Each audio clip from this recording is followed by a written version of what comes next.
All right, this is lesson 1.1. We're going to define these numbers and, define these sets of numbers, and then we'll talk about what each one is. And remember, these videos are just a short version of what we do in class. So whole numbers is going to be a set of numbers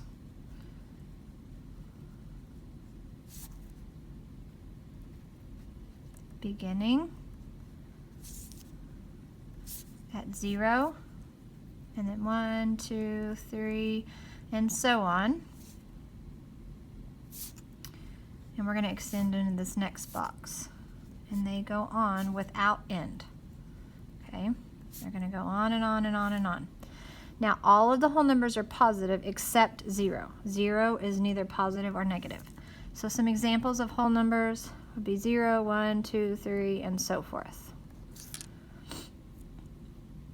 Integers are going to be all of those whole numbers and their opposites.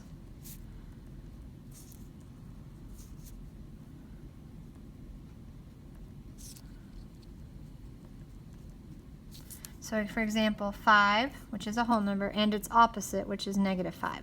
So we're not going to have any decimals or fractions that aren't equal to a whole number or its opposite in the integers circle. And then we have rational numbers. Irrational numbers is a set of numbers that can be written in the form of A over B, or A divided by B, where B cannot be equal to 0. You cannot divide by 0. You cannot divide anything by 0. If you try, it's going to say error in the calculator. It's undefined. Okay, you can take 0 and divide it by a number and just get 0. But you can't be right here. You can't divide anything into 0 pieces. All right, so some examples of a rational number would be a fraction. It could be a positive or negative fraction. You could have a decimal. Could be negative or positive. And remember, all of these as well are going to be rational numbers, but these are going to be specifically on the outside here, and the most specific name you can give them is a rational number. All right, so right here, this is called a Venn diagram. So this is a little different to a Venn diagram that you would see in English or reading. This whole number circle is the most specific that we get in 6th grade. It's the most specific way that you can describe a number. So if it's a whole number, we could have 0, 1, 2, we could have 8, we could have 100, we could have 1,000,000. All of those, except 0, are positive whole numbers. Okay, they're whole. There's no parts and pieces, there's no decimals, there's no fractions. All right, so those are whole numbers. Now, notice this whole number circle is inside the integer circle. So whole numbers are also integers. Okay, it's just a more broad way of describing them. Also, notice this whole number circle is in rational number circle. Okay, it's within the rational number circle. So all whole numbers are also rational numbers. It's just a broader way to describe them. So if we were classifying the number 2, we would say the most specific way is a whole number, but it's also an integer, which is also a rational number. So 2 is a whole number, an integer, and a rational number. It's just 3 ways to describe it. So an integer are all of these whole numbers. Okay, so if you go up here and look, all of the whole numbers and their opposites. So all of these whole numbers and their opposites. Okay, so we could have -1, -2, -100, and so forth. So if you can look at this number out here and say if it's opposite, okay, which is like +2 for this one, would be inside this circle. All right, if its opposite is a whole number, then it belongs out here. Notice still, we don't have any parts and pieces or fractions or decimals out here that are not equal to its opposite being a whole number. Okay, to be a rational number, we have numbers that can be parts of a whole. All right, we have pieces, we have fractions, we have decimals, we have negative or positive out here. Okay, we could have some things like this. All of these are going to belong outside, and they're just a rational number. They are not integers or whole numbers. They're just rational numbers. Okay, so let me explain what this means. This a over b means that it can be written as a fraction, or in a fraction, remember, is just a division problem. This line right here means to divide. So this number can be written as a over b. And okay, we can say 8 and we can put it over 1 or divide it by 1 and it still equals 8. So we prove that that whole numbers are really rational numbers because they can be written as a number over a number and still be equal to that value. Okay, let's take -2 and prove that it's a rational number, that it can be written like this.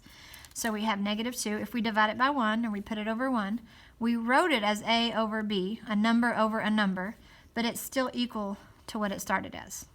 Okay, let's look at this one. Actually, let's look at this one. All right, we have -4.5.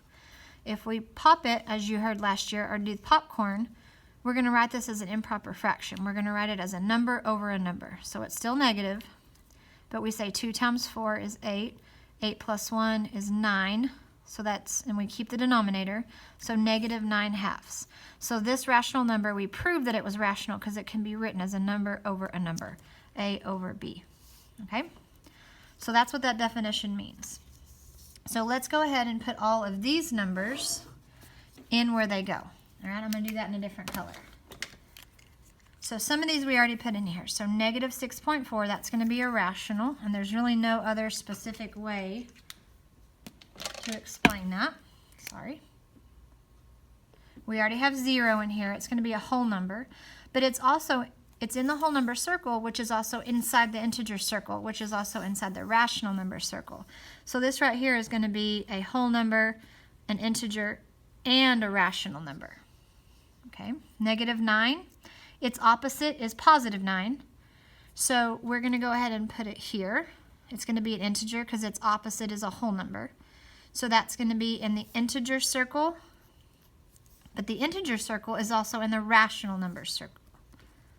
Okay, so it's an integer and a rational number. The most specific name for it is an integer. So then we have -4.5. We put that out here already. That's going to be rational. We have 1/2. That's going to be, it's a part. It's not a whole, or the opposite of a whole. It's going to be a piece. It's going to be a part of a whole. So that's going to be rational. We have +9.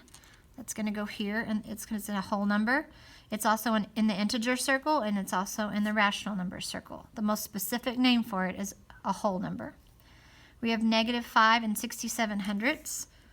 That's going to go out in the rational because we have that piece right here. Okay, we have a piece of it. It's not a whole. So that's just going to be a rational number. -5/6, again, that's a piece, all right, even though it's negative. So that's going to be rational. -8, its opposite is +8. So it's going to be an integer. So it's an integer, but it's also in the rational number circle. 7 and 32/100, we have that here. It's just rational. And then 25 and 2, they're both positive. They're both whole numbers. So we're going to have 25, and then we have 2 right here. So they're going to be whole numbers, also in the integer circle, also in the rational. And the same for this one. Okay, so on the back, it wants us, what graphic organizer correctly groups the numbers below? Now, remember, it's not a circle, but it doesn't really matter what shape it is, as long as we need whole numbers, then integers, then rational.